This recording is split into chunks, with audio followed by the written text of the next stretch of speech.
Okay, I think we're going to go ahead and get started with our Pack Your Bags session. Thank you all for coming to our info session this evening. We have some good tips, tricks, and practices for you as you plan for your own study abroad journey.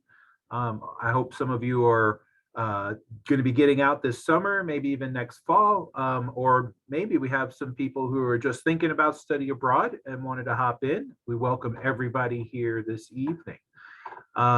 We are recording, so if you have to leave early, we'll get this up on our YouTube channel as soon as we possibly can, and so you can check out the full info session there. A little housekeeping. We've got a bit of a formal presentation just to kind of guide our discussion this evening, but we're going to leave plenty of time at the end for all your questions. As we go along, if you have questions, please feel free to drop them in the chat box. And then, like I said, at the end, we'll have plenty of time. We can open it up to take your questions either live and in person or again through the chat. With that, I'd like to show you what we're going to talk about. So we'll do some introductions first to get us started. We're going to talk about packing and repacking and how to get ready for your departure. We'll look at some travel tips for as you get ready to go, as you're traveling, and then as you arrive in your destination, whatever your host country may be. And then we'll talk about some next steps. And again, lots of time for all of your questions. So with that, I'll start. My name is Jacob Evis. I'm the study abroad coordinator here at the University of Arizona.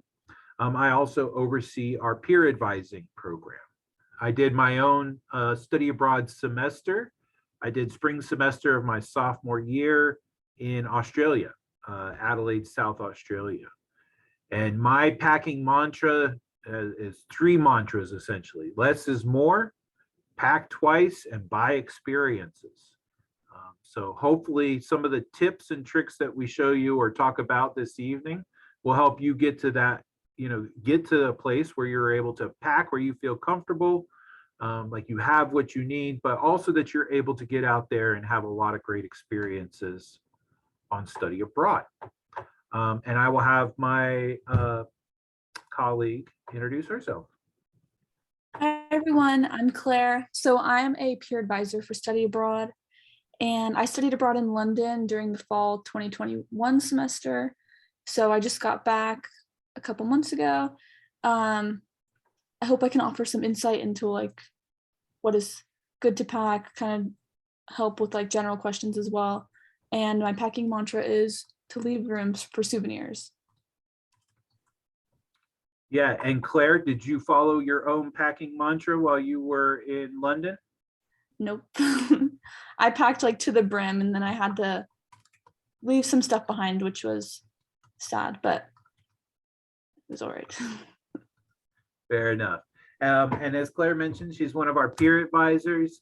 This is a wonderful program. Students just like Claire who recently got back from study abroad are wrapping up their degrees here at the U of A, and they help us advise new students who are thinking about studying abroad.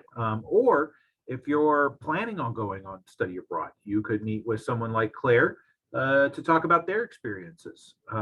And I dropped the link in the chat there for where you can schedule a one-on-one appointment. I have a slide at the end with our drop-in hours as well, where you can come into the Global Center and chat with a peer advisor. So thank you, Claire, for being with us this evening. Let's jump right into it. I'd like to hear from everybody in the crowd. Feel free to either drop this in the chat, or if you want to unmute yourself and say it out loud, whatever is most comfortable for you. But yeah, we'd love to hear from you all, who you are, what you're planning on doing in regards to study abroad, and maybe an answer to one of these two questions here. What's one thing you absolutely will not be leaving behind as you're packing and preparing for study abroad? And what is it in this moment that you are most excited about thinking about doing study abroad? And we'll get Claire here to get us started. Claire, what was one thing you knew you absolutely would not be leaving behind as you were packing? That's a tough one. Oh, I think I have like a pair of boots. I have some Doc Marten boots that I wear like all the time. And I knew I was going to London over the fall and winter, so it's gonna be cold. So that was one thing I knew I was gonna have to make room for because they're pretty big. And then something, what was I most excited for? Um, Probably just traveling and exploring new places. I was excited to go to London because they also speak English and I felt like very comfortable going there because I'd been there before. But then I was also excited to also travel to new places around the world as well. Yeah, wonderful. Yeah, and I'm glad you brought up footwear because we're going to see that on the slide. That's something that I think is super important. As you said, one of the great things to do while you're out on study abroad is to travel around, whether it's exploring your own location, London, or getting to travel. I know you got to travel to some other destinations in Europe, but if your feet go, a lot of that goes out the window too. So it's good to have good shoes that you feel comfortable in. And so for me, that was also it. Like the one thing I will not leave behind is a pair of comfortable shoes that I know will get me through my whole trip. Yeah. Excellent. So let's see here. I see some good responses here.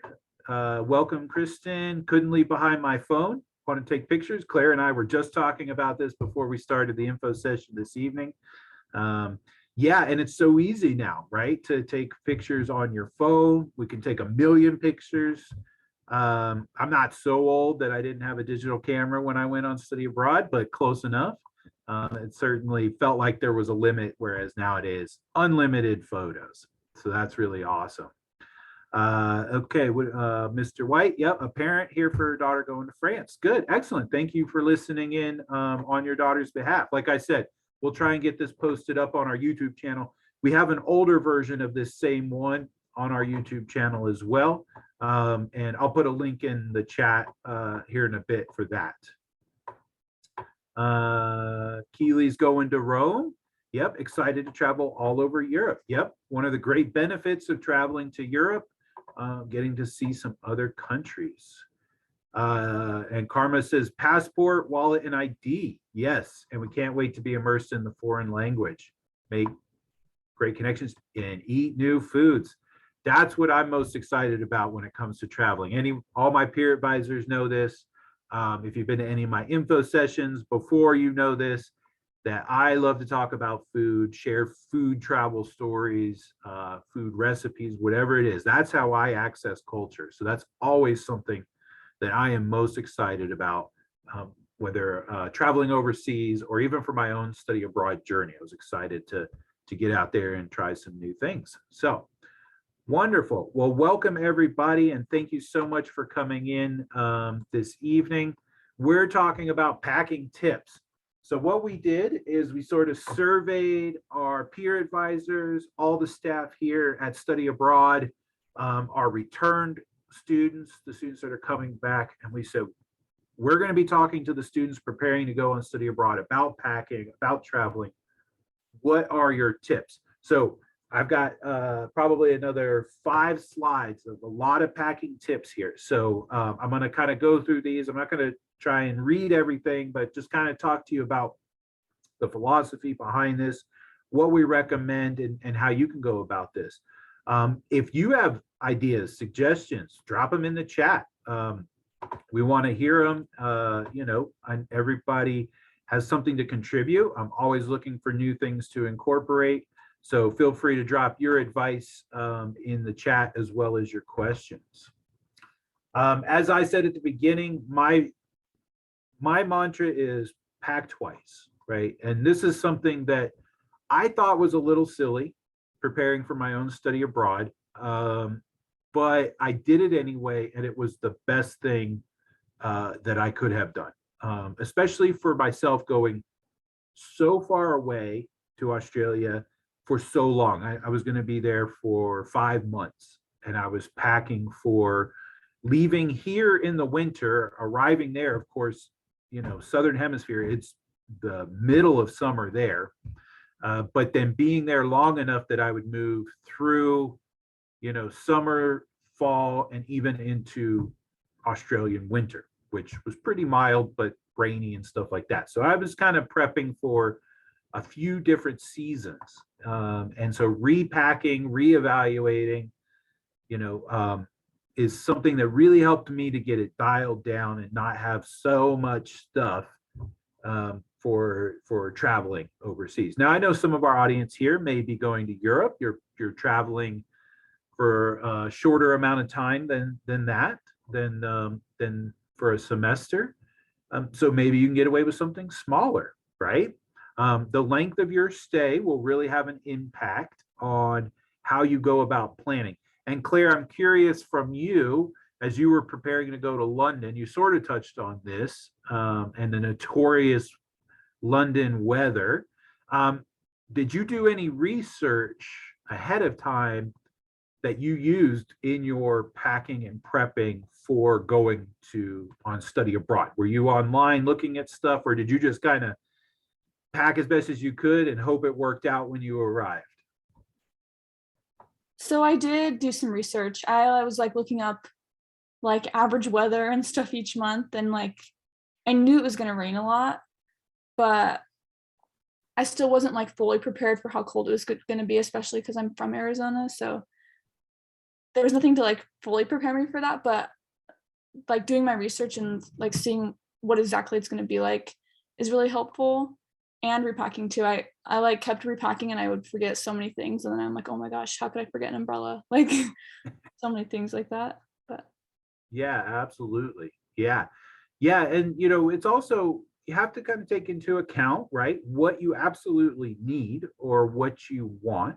Some things you just want and you don't want to be without it, but also thinking about what is it maybe you could pick up while you're over there. I'm thinking umbrella, right? Maybe if you'd have forgotten an umbrella, you forgot an umbrella, that's something you could easily buy.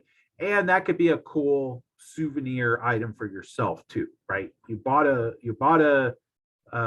umbrella in London because you needed it, but umbrellas are useful. They're handy all around the world, or even here at home sometimes. You know, so to me, that's a great item, right? To do double duty. I say this a lot when I talk about packing for international travel. The more things you can take that can do double duty or more than one purpose, the better, right? And so in that sense, you know, picking up an item over there, like an umbrella, that's great. It's a souvenir, but also something that could be very handy to you as you travel around. For me, it's again, I bring it back to like shoes and clothes. I like to wear things or travel with clothes that can serve multiple purposes, right? You know, shoes that could be for walking around all day, but would look just fine going into maybe like a business meeting, right? And that can be kind of hard to find, but they are out there. Or shirts that are nice, like collared shirts like this, but that can breathe well. So again, I could be using it all day for travel, or if I'm going out to a nice restaurant, you know, I could be doing that. This is one way to really make sure you pack light, you pack just what you need, and, you know, take the opportunity to maybe purchase some local clothes, you know, things like that. This is one great way to sort of become part of the culture that you're traveling to. And our last tip there is definitely not only research like Claire talked about, right? The weather, what the seasons are going to look like, but also you want to think about the culture too, and what impact that might have on the clothing that you pack for your trip, right? So in Europe, we see this a lot. Europe is, I would say, pretty low key, right? The whole like backpacking across Europe idea still exists. A lot of people still do that, and so you know, you pack what's comfortable. You pack what you like, what you know, makes you feel good. But you might find yourself visiting a landmark, right? I know, you know, the churches in Europe are some of the most photographed places that we see from our students coming back. But you know, To be respectful. They may even have posted rules, right? We see this a lot with our students traveling to Rome and visiting at the Vatican. There are just certain clothing requirements that you're going to have to meet in order to enter those sites. And also just to be respectful too. So you definitely want to think about that and maybe talk to somebody here at Study Abroad, whether it's your Study Abroad advisor or one of our peer advisors who's been to the location you're going, to see, what considerations. So you might be traveling around in shorts and a t-shirt, but that may prevent you from entering some of these really popular destinations that a lot of people want to go to. So Claire, I'm curious because I know you traveled, around in England, but also around Europe. Did you run into anything like this at all or have to prepare anything like this? Yeah, so I went into the Vatican. Um, and I didn't know I was planning on wearing like a dress because this was in like it was in November, but it was really hot when I went. So I was just gonna wear like something that was breathable and warm and I could wear in warm weather, but I found out like the day of that you couldn't wear like skirts and dresses unless they went down to your feet. So I did actually have to go change for that. Okay. Yeah. And that's a common experience. It absolutely is. Yeah. I've certainly run into that myself. I remember being well, actually, this happened to me both in London, but also in Ireland. But needing a jacket, a sport coat to go into restaurants, right? It's not always necessarily these big cultural sites like the Vatican, but even just trying to go out for a nice dinner, right? There may be some requirements there. So you want to just think about the things that you like to do and what impact that may have on your packing and your planning as you prepare for study abroad. Okay, moving right along. Yeah, and Claire in her motto, she talked about this, right? Leave room for souvenirs, right? We don't have to completely fill up our luggage that we're preparing to take over. Maybe take I like to travel with a really like lightweight foldable backpack that I could just shove in the bottom of my pack. It takes up no room at all. But then I always have this backup bag that I can put stuff in if I need to. If I find that trying to just do a day trip somewhere, I find that to be very helpful. But yeah, leaving space for yourself so that you can bring back the stuff you collect. And especially for our students going out longer term. Not only are you going to be buying souvenirs, but you're just going to be picking up stuff along the way, right? Unfortunately, as an international traveler, I love books. I love buying books, love reading books, but they're really heavy to carry. And I haven't yet made the switch to like a Kindle or, an electronic reading device. I know that would save me a whole lot of hassle and probably save my back, but I still just love a good book. And going into bookstores, one of my favorite activities while traveling. So that means I have to plan for that. I need to leave space for that, maybe limit how many books I can get, the types of books, making sure that the purchases that I'm making are, good ones. So I'm not just buying every book that I see. And you need to have this conversation with yourself too, right? What is it that you're looking for out of your study abroad experience, right? Because if it's just to hang out with all of your stuff, there might be cheaper ways to go about doing that, right? Study abroad for most people is about getting out there and exploring. And sometimes we find that cutting ties with our stuff, the things that kind of we use every day, allows us to really get out there and experience things. So not filling the void is a really great tip, not only for your packing, but also to think about as you travel overseas and how maybe you philosophically incorporate this into your experience, right? I think about students who are always just go, go, go, go, go. Maybe don't take a day to just hang out in the park or, be in their local location. So I think this fill the void one kind of fits for a whole lot of different ways when it comes to packing and doing study abroad. Yeah, another packing in layers. This is really important. I I do this all the time. I haven't been so much in more recent years, but I used to be really into backpacking and hiking and that kind of thing. And naturally, you dress in layers to do that, especially if you're going to be out there for a couple of days and you're trying to save weight. And so, you know, dressing in layers and packing for layers is a great way to save space. Get done what you need to get done, and then feel like you're comfortable, right? This is what you don't want. You don't want to feel uncomfortable as you're trying to travel around and visit all these great destinations. um, there's again the bag for the day trip. Yep, and medications. So I know medications is always a big question when it comes to packing and planning for study abroad.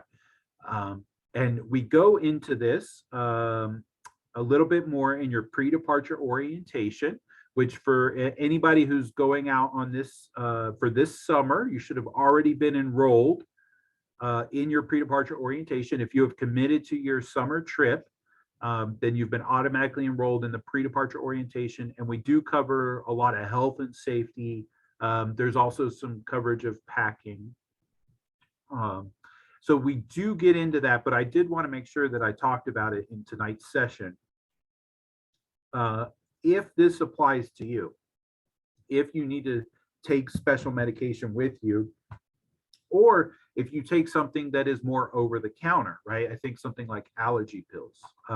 It's good to know what you need, but also do the research to see what's legal or what's possible to pick up over there, right? So something like over the counter allergy medication, this is something you could probably find in most locations, I would think, right? But you probably want to confirm that, especially if you need allergy medication daily.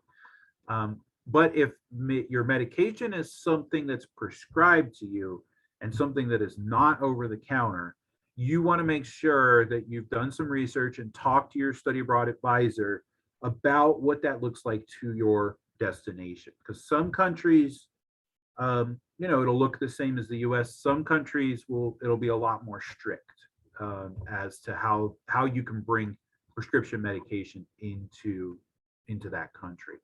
And I always say here, documentation is your best friend, right? Go to the doctor. Not only having your prescription, maybe consider asking your doctor to write you a note, something you can present to, customs or immigration officials as you're arriving, that just sort of outlines what it is you're carrying, why you're carrying it, right? Anything that makes it more clear and easier for you to present your case to those officials is going to be your best bet. So definitely, be careful with this part, but know that it's very possible to get take the medications that you need, as long as we know, your study abroad advisor knows, and we can prepare the right documentation for you. Or if traveling with it is not going to be a possibility, making sure we line up a process where you're able to access that medication once you do arrive. Yeah, excellent. I just want to pause here and remind you, if you have any questions, you have your own tips and tricks for any of these items we're talking about, feel free to drop them in the chat box there. Or, let us know, let myself or Claire know if you have any questions. And I wanted to make sure too, we have the little note here in the corner from one of our past peer advisors about the power adapters and converters, right? So most things can be accomplished with just an adapter, a plug adapter, right? The plugs in your host country are going to look different than the US. Some items may need an actual power converter, right? And classically, most of these things are things that you would find in the bathroom, things like electric razors, hair dryers, curlers, that kind of stuff. That draws a lot of power. It not only needs a plug converter, but a power converter. But for your things like your phones, your laptops, that kind of stuff, mostly just needs a plug adapter.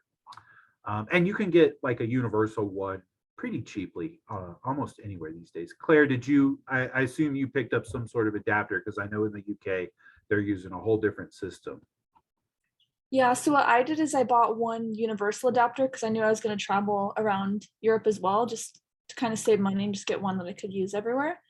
I think I got that one for like 30 bucks. It was a little bit more expensive, and then I got like a bulk pack of one specifically just for the UK, just to use for like my phone, laptop, whatever I needed to charge or use. And then when I was there, I also bought like just a cheap blow dryer that had the plug I needed, just to like I just like left some of that kind of stuff behind and bought cheap alternatives instead.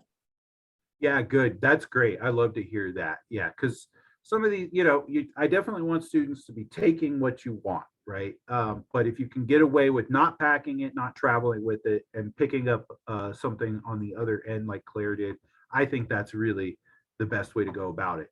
Not only just to save yourself the space and the hassle of packing it and traveling with it, but I really think there's something to be said for kind of doing a daily activity like going to a store to buy these kinds of things, right? It kind of shows you what that culture looks like. And I know what you're thinking. You're thinking, Jacob, that's silly. I'm not gonna, I want to get out there and see the cool stuff, right? The photogenic destinations. But I'm telling you from personal experience, I've met some great people, learned a lot about culture, and just had a lot of fun in grocery stores, in department stores, little mom and pop shops. Just kind of, it really shows you what daily life looks like. And so you can set yourself up for this experience by leaving some stuff at home and going and getting it when you arrive. Excellent. So that's kind of packing. I did want to touch a little bit on international travel tips as you prepare for your departure. Um, you may need a student visa and you may not need one. I know for some of our students, they may be planning to leave this summer. Shorter programs that are generally under 90 days don't require a special student visa. You can just use your tourist visa, and they will stamp that tourist visa into your passport when you arrive. But if you're planning on going long term, maybe some of you are planning to go out for the fall, you will have to get a student visa. It's very likely. I had to get a student visa for Australia. The process was really straightforward. I just mailed my passport to the Australian embassy before I left. They issued my visa, sent my passport back to me. And then, it was really easy process. Claire, for you going to London for your program, did you get a student visa and how did you find that process? So since I just went for, I think the semester was about 3 or 4 months when I went. So I just was able to do a tourist visa. I didn't have to like go out of my way to get anything further than my passport. But I know people who did like an internship too while they were doing the semester abroad. And in that scenario, you would have to get like a special visa. But I didn't have to go through any of those kind of steps. Good. Yeah, good. It's so easy too, right? And then arrival was probably pretty easy, I'm guessing, too, there in Heathrow, going through customs and immigration and just getting your visa stamped in there.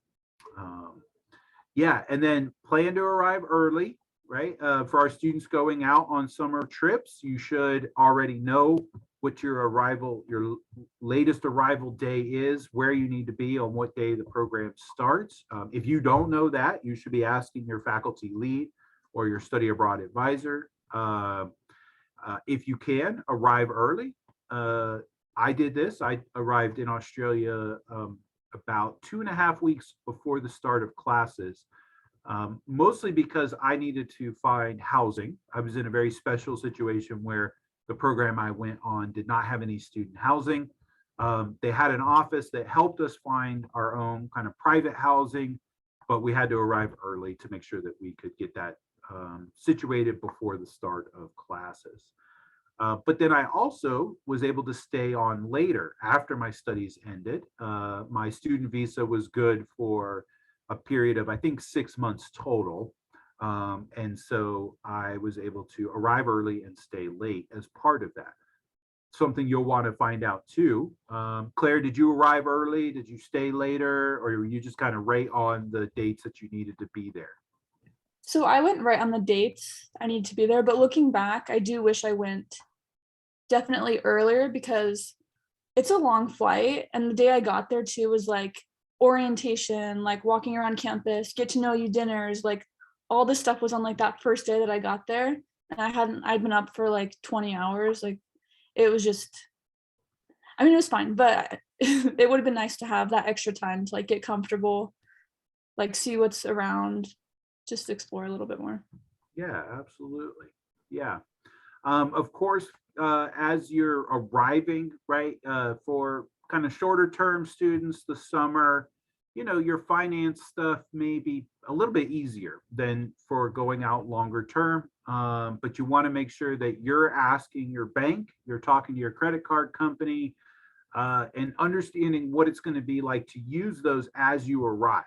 You know, so that you're not having to figure that out in those first couple of days where jet lag, you're tired, you're also really excited, it's just a whole mix of emotions. And the last thing you're going to want to be doing is trying to call your bank internationally to figure out how to get access to, your money, whatever that, however you may be trying to access that. So, I mean, we recommend this for any international travel, but call your credit card company, call your debit card company, let them know your travel dates.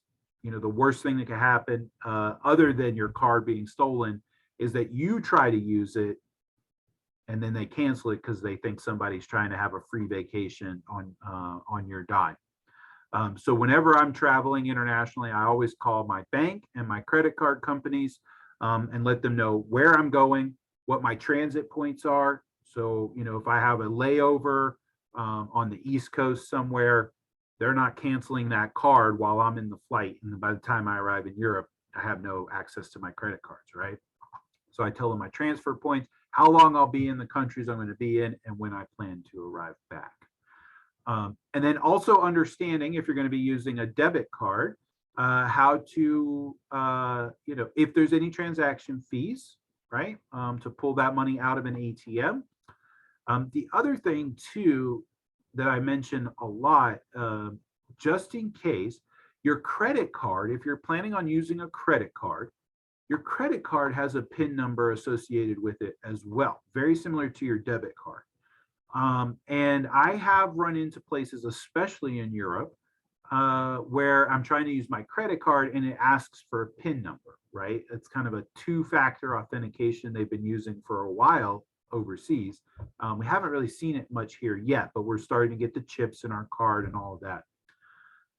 And you may go your whole study abroad experience and never use the PIN number for your credit card. But if you don't know what it is, find out how to set it up so you don't have to, again, do that with an international phone call late at night while you're freaking out about not having money, okay? And then, of course, researching what your currency conversion rate's going to be, getting looking that up and then coming up with a quick trick or quick math in your head so that when you're out trying to buy things, you're trying to get a taxi, you're going out to dinner, it's easy for you in your head to kind of keep track of how much you're spending.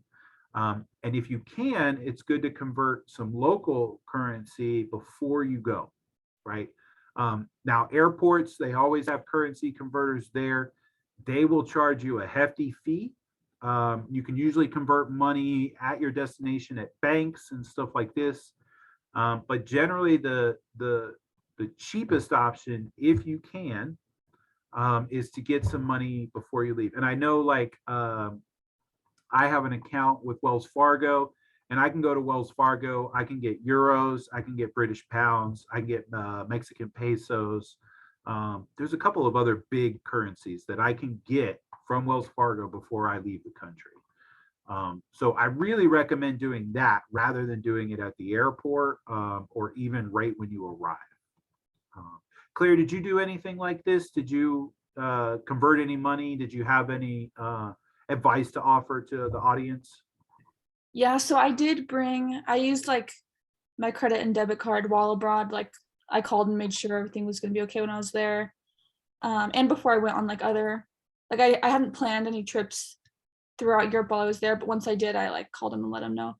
And something too, though, if you're going to bring currency and you want to exchange before you leave, I went to the bank the day before I left to go exchange a bunch of US dollars to pounds, and they don't do it, at least when I went, they wouldn't like do it right then and there. I had to have like set up a thing like a few weeks before.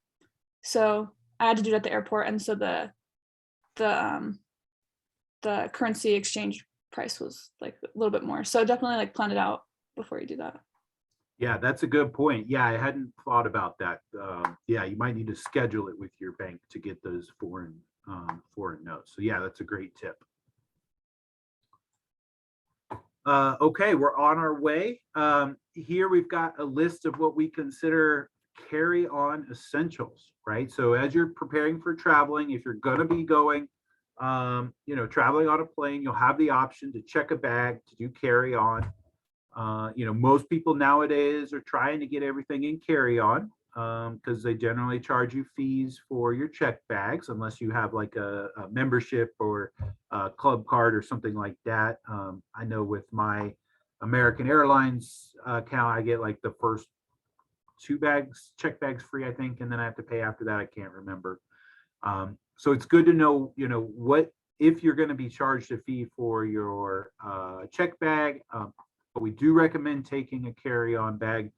For myself, if I'm going for, an international trip, if I'm doing a carry-on and a check bag, if I'm relying on the airline to get the majority of my clothes to the destination without losing it, I will always make sure my carry-on has everything I need to kind of stay afloat for like 2 days, 2 or 3 days even. Because if they lose your checked luggage, which has the bulk of your clothing, it may take them a couple of days to get it back to you, right? To get you paired back up with your stuff. So I always make sure I have a one set of clothes in my carry-on, and then some of the stuff that we have listed there. But I do want to say out loud, make sure all of your important documents, stuff that you absolutely cannot lose, is in your carry-on. You do not want to be putting that in your check bag. And this would apply to important medications as well. Okay. And then one tip, I heard this from all of the study abroad staff, I do this myself, is try and stay hydrated. This is one of the best ways to help combat or try and prevent jet lag. I've heard people say they can prevent jet lag. I don't know that I believe it 100%, but maybe that's just because I've never been able to pull it off. I always experience jet lag. It's kind of just a fact of life if you're traveling internationally. But you definitely want to try and take care of yourself as you're traveling. And then, just trying to eat when you can, making sure you keep your energy levels up is also very helpful. Claire, going to London, did you have a direct flight or did you have to do any transfers as you were traveling? I had to do a stop in New York before I went to London Okay. Heathrow. Yeah, which is common, right? If you're going for the cheap plane tickets, you're probably going to have some stops, or maybe you're trying to buy it on miles. They generally give you the cheaper ones, which usually involve a transit somewhere. It could be rare to get a direct flight anywhere. And so you want to make sure that you have all of your essentials in your carry-on secured, well and secure, so that it's easier to move through the airport. Transiting can be chaotic as you arrive, especially with short connections and stuff like that. So again, trying to keep that carry-on bag as light as possible with just the essentials will really help you if you have to run through the airport, or if you're just kind of, having to walk a long ways. A lot of times you arrive in one terminal and then the international terminal is all the way across the airport. So that has certainly happened to me more than once. And I've been thankful, to stick to the advice of pack light, pack tight, so that you can get through the airport quickly. Here's just a bunch of more tips, as you're traveling. Nowadays, we can do a lot of good research online. I mean, you can pull up airport maps now. You can see, you can check in for your flights if you've got the app on your phone, or just check in online. So there's a lot of information you can get in advance. But again, these things, you're tired, you're jet lagged, you're just frustrated from having to sit in a metal tube with a bunch of other people for so long. So the more you can do to prepare yourself for that, I think the better. And hopefully all of your travels go smoothly. But as we know, planes get delayed, flights get canceled, flights get missed. There's a lot of opportunity in that travel piece for frustration. So the more you can pack and prepare for that in advance, the better. Yeah, and then this one at the bottom, adjusting to the local time.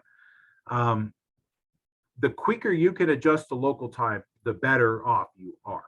But what that looks like individually will really vary. For me, it's absolutely this. If I arrive, actually arriving in London, the last 2 times I've flown in there, I got in at like 6 in the morning, 9 in the morning, something like this. I'm tired, I'm jet lagged, I'm ready to just go to the hotel and crash out, right?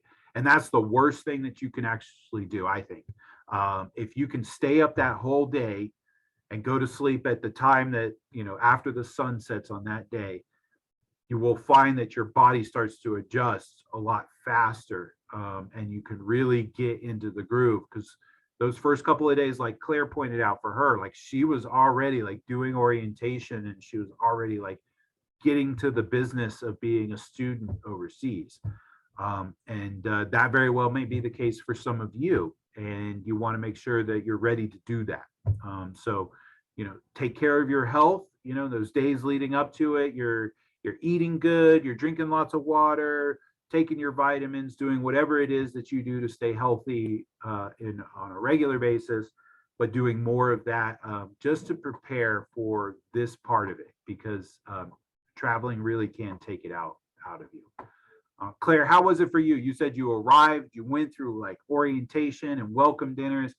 I'm sure that first sleep was probably it could go one of 2 ways. Either it was a super deep sleep, or you were just so excited and jazzed you couldn't sleep. So how was it for you?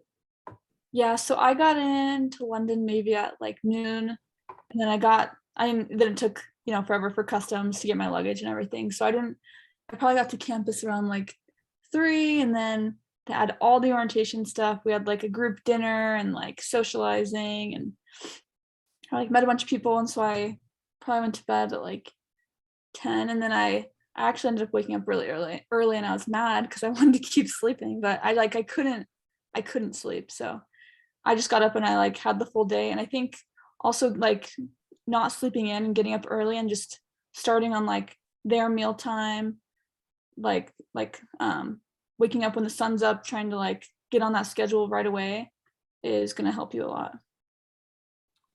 Yeah, wonderful. Yeah, I like that. Getting on their meal time. That's a really good piece of advice.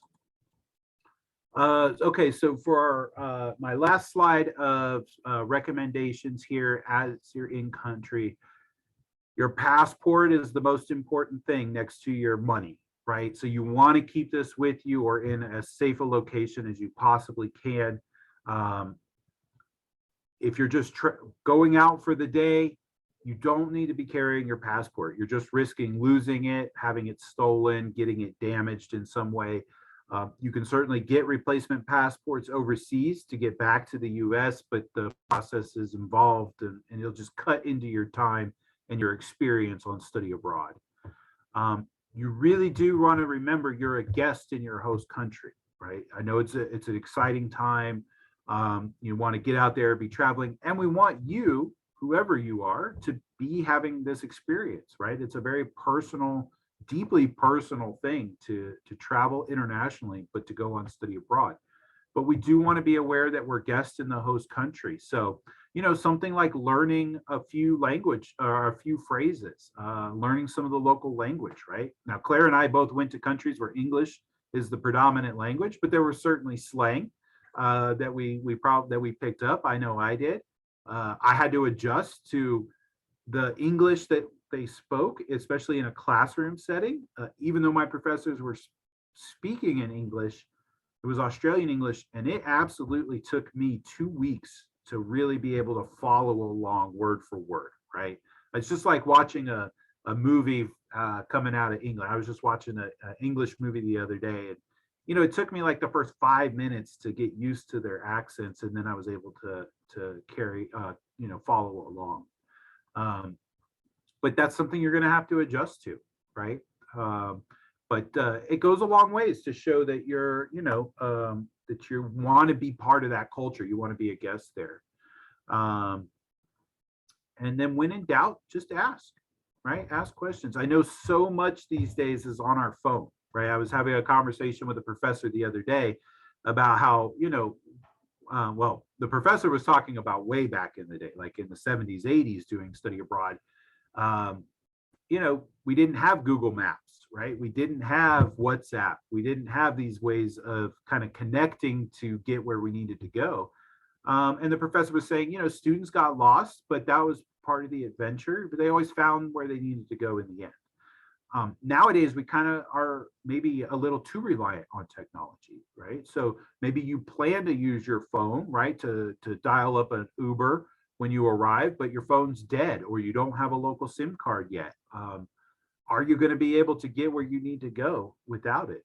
So you want to kind of plan for that as well and make sure that you can feel comfortable operating maybe without your phone at all times, right? Certainly smartphones has made international travel amazingly smooth, but it could also set you up for some awkward situations. Maybe you get lost because your phone dies and you don't know how to get back to your hotel or your apartment. So ask, right? And this is a great way to start conversations with local people, right? Ask directions, ask for recommendations, become a part of that culture.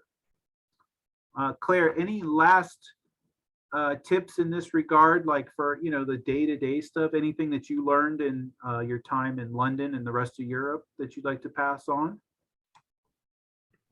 I would say to definitely take advantage of like talking to the locals and going and doing things that may not seem like that big of a deal, like even just like going out to dinner and like meeting new people or going to like I know the university I was staying at, like they did big like party, or not parties, but just like big gatherings where you could just socialize.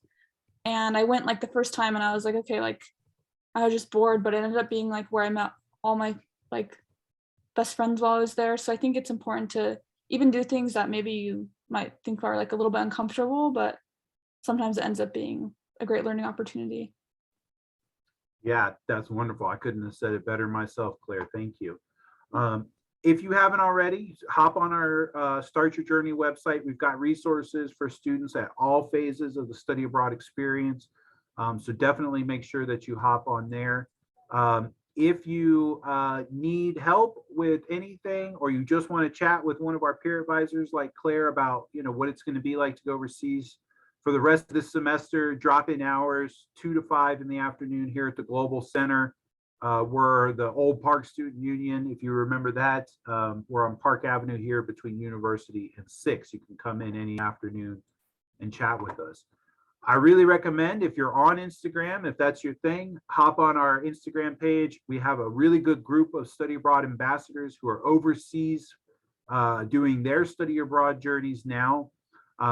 We're getting really good content back from them, and we're posting it up on our Instagram page. So definitely hop on there and check that out. Of course, if you have any questions, feel free to email us, studyabroad@arizona.edu. And with that, I'm going to wrap up my formal presentation and open it up for questions.